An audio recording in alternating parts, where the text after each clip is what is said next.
Sorry. Okay. Evo. Okay. On air? Hello? Are we here? Okay, we're here. Tako da u bistvu prvi korak kod samog weatheringa je počinje sa samom bojom već sa airbrushom. Može to raditi četkicom, više manje svi maketari imaju neke sorte airbrush ili zračni kist. Jer je sa bojom i airbrushom je mnogo lakše manipulirati već u štartu, u biti počet sa samim koracim starenja. Tako da u biti vidite ćete, ako recimo imate jednu boju, u ovom slučaju ova sivo-plava, možete već, ne znam, napraviti primer, neku recimo crnu boju, neke nijanse, ne znam, smeđe, plave, bilo čega, i onda u tankim slojevima počet farbat sa kamuflažnom bojom. I možete imati, ne znam, neke sorte, neće biti boja biti jednotna, neće već u štartu biti razbijena. Malo će se vidjeti neke male nijanse, negdje će biti malo tamnija, negdje malo svetlija i ovako, da. Gleda mislite na pre-shading tehniku, znači nekom crnom ili tamnom bojom početi, to je da, korak, da kažem. Recimo, sad, ne znam, ja sam se posluživao pre-shadinga mnogo godina, ali sad više manje je recimo nešto između pre-shadinga i blackbasinga. Ja prvo napravim neke linije po panelima sa airbrushom, a onda popunim i unutrašnjost panela i unutrašnjost samih ovih ploča sa recimo nekom drugom bojom. Tako da možete to sasvim malo ovak, kakva boja padne, onda u tankim slojevima početi sa nanošenjem osnovne kamuflažne boje. I kad ste ovaj prvi korak napravili, možete neke panele, to vi odaberite, a to sve zavisi od stila svakog maketara. Mislim, nije to jedina smjer, jedini pravac. Ja govorim kako ja to pravim. Kad imam, recimo, prvi sloj, finalnu kamuflažnu boju, možda ću na nekim panelima, nekim mjestima možda dodati samo malo svjetliju nijansu one osnovne boje. Ko recimo da još dobite nekakav 3D efekt. I kad je recimo kamuflaža završena, neću sad, recimo tu vidite je, koja je ova strana, vidi se malo, se vidi, ne vidi se baš, se vidi, nije kompletno ista nijansa boje, neko je negdje malo tamnija, negdje je malo svjetlije ovako. I poslije toga u biti se nanose dekali i ja poslije dekala stavim lak. A sad recimo lak imate više varijanti. Ako radite... Pre dekala ide gloss? Ja ga u biti nastavljam više. Jer su boje kojih ih upotrebljavam su semi-gloss i veoma su već u osnovi sjajne.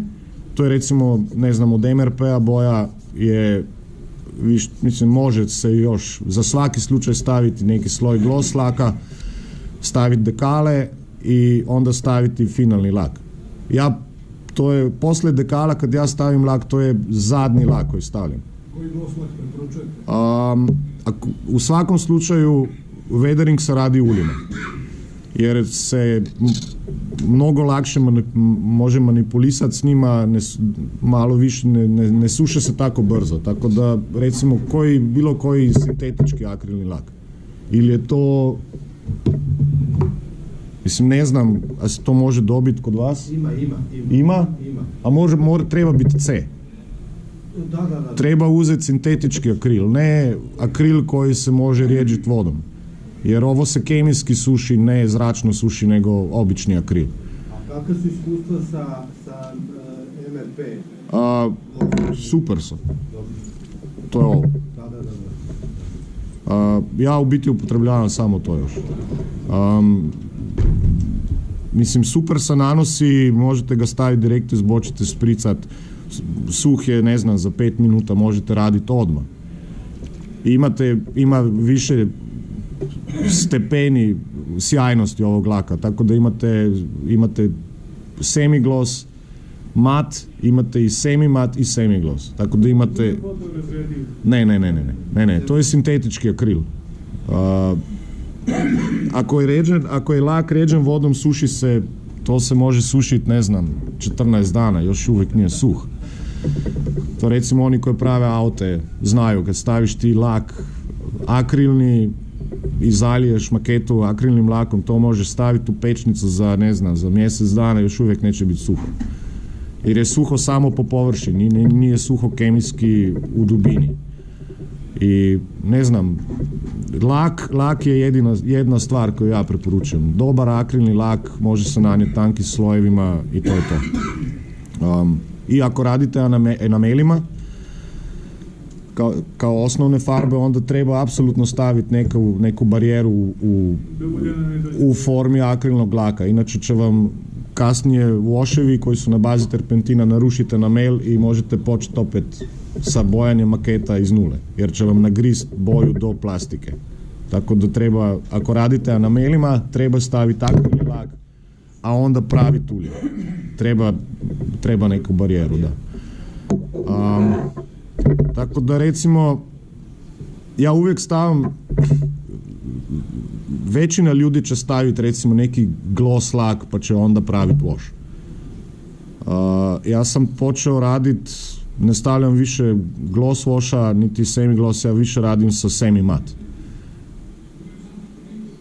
Možda je malo zakomplicirano, ali nije to neki problem. Recimo tu imam, vidite ovaj dio tu je sa glossom, recimo prešpicano, ovo je sa semi matom. Ja uvek radim na ovakvu površinu. I što je treba biti pažljiv kada radiš kod toga, da u nikakvom slučaju ne baciš wash na kompletnu maketu, čekaš 2 sata, a onda počinješ to otkinavati. Jer neće skinuti. Tako da je bolje raditi po segmentima. Kad recimo uzmeš ovaj dio, napraviš wash, sačekaš, ne znam, 5-10 minuta, onda ga otkineš. Jer pošto ovaj semi mat, više ulja će se zagrist u samu površinu, u samu boju, to je teško skinuti. A ako radite na gloss laku, onda ćete imati recimo wash samo u panelima i u rivet line-ovima, nećete ga imati svuda. Pa ću sad vam ovo tu pokazati kako to ide, recimo. I ne znam, mislim, možete, ja nemam pojma, u Srbiji se možete dobiti svi znate ove washeve od Miga, recimo, ali ima, malo su skuplji, recimo, ali to je ono easy way out, da ti ne treba miješati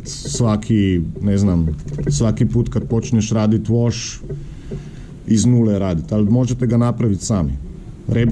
Treba vam obična, ne znam, ova ulna boja, mislim da ovo imam preko 10 godina. I vidite koliko sam je upotrebio. I ne, nisam, samo malo se upotrebio. Malo se troši i sve što napravite stavite u biti na jedan kos kartona, zato jer ima mnogo ulja. I ostavite to, ne znam, 15-10 minuta i vidite tu na ovoj drugi koliko se ulja nakupilo. Koga je karton povukao ulje. Jer ovo ulje vam je, ne trebate ga. Tako da ga stavite na karton, čekate nekoliko minuta, a onda imate imate samo pigment. I onda možete nekakav wash napraviti, recimo sa terpentinom koji, ja vam preporučam, ako ćete nabaviti bilo koji maketarski, ne znam, edon, kupite dobar tiner.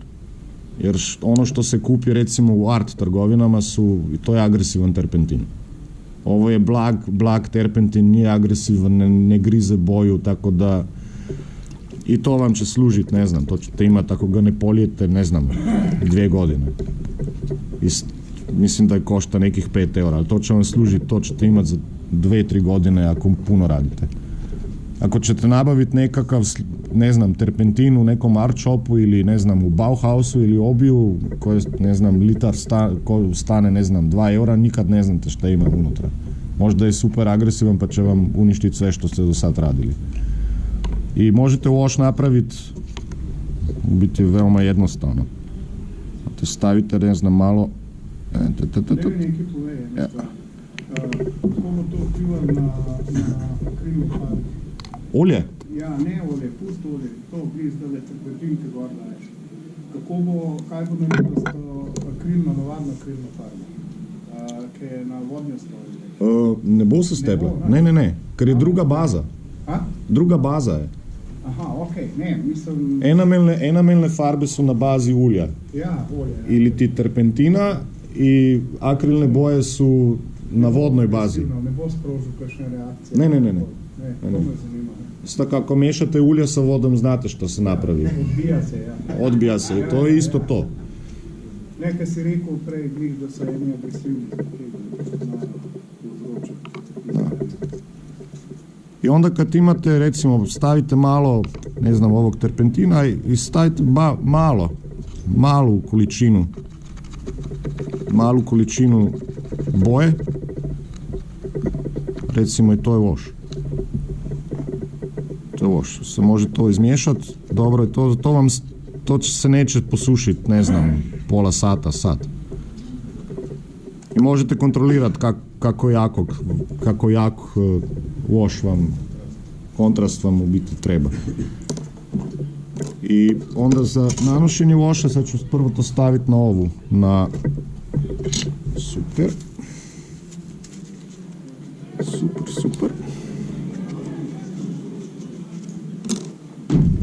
Tako pravite to na gloss, recimo, na lakiranu površinu ćete vidjeti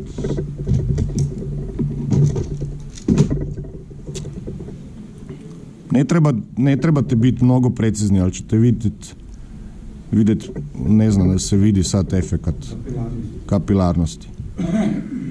I samo ga stavite, recimo, na gdje god vam treba. Recimo, to je ako se radi na gloss.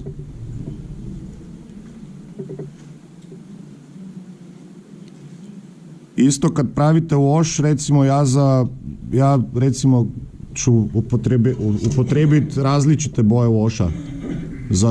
Za ovu boju i recimo za ovu boju. I izbjegavajte crnu, crna je bez veze. Jer je previše kontrastna, pa ćete imati maketu koja je recimo iz, ne znam, Taminog kataloga iz godine 90. Jer imate, recimo, tamo ćete vidjeti, su makete sasvim čiste, samo su, recimo, panelne linije mnogo sasvim izražene. Kao nacrtane. I to je to, sad to treba da se usuši. Ako idemo, recimo, na ovaj, na semi-mat, ovaj način koji ja radim, ja ću prvo staviti malo terpentina direktno na maketu, pa ću uzeti, ne znam, ovaj wash. Inače to radim sa airbrushom kod kuće, tako da stavim terpentin u airbrush i ono samo malo napravim magle, samo toliko da je malo navlažena površina, jer se lakše očisti. Ako je to, recimo, samo malo vam treba ovako. Ne barijera, samo malo da ima, ne znam, lakše se očisti onda višak.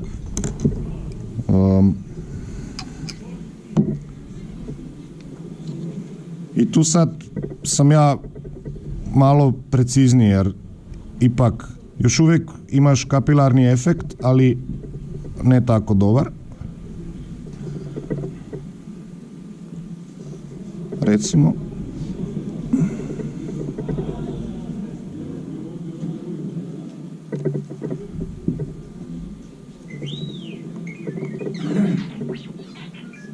Ako ne vidite, samo mi recite.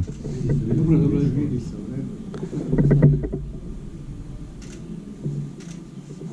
to se radi tako da ne bi ta boja otišla predaleko u taj u panel, da bi se lakše očistilo. Da, mislim, zavisi, ako imaš želju napraviti, recimo, cijeli panel stari možeš napraviti i to sa washom. Ali tu sam, recimo, treba biti malo precizniji, malo oprezniji. To je sad to. Da, recimo, to je sad to. Mislim, imate razliku. A sad to treba sad da se usuši. Prije nego što se počinje skidati. Ali recimo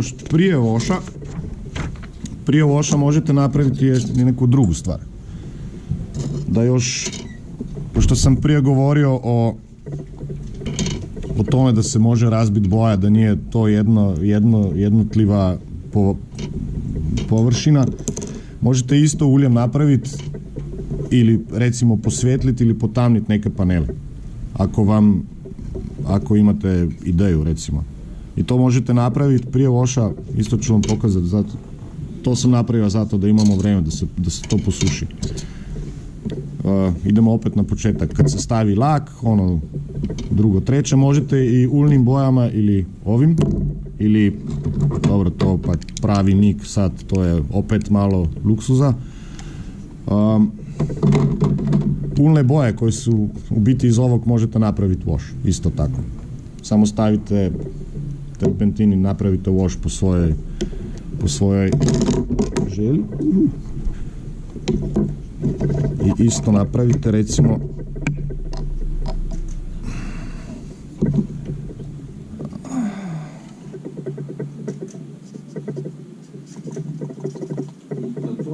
na tom struju je isto jedna glosa, jedna je... Ne. Jedna već, na ovo je već to što ću vam sad pokazati. To je recimo prva stvar, napravite točkice. To je kao recimo dot weathering set. Ili dot filter, da. I to je vrlo jednostavno biti. Se naprave recimo male točkice.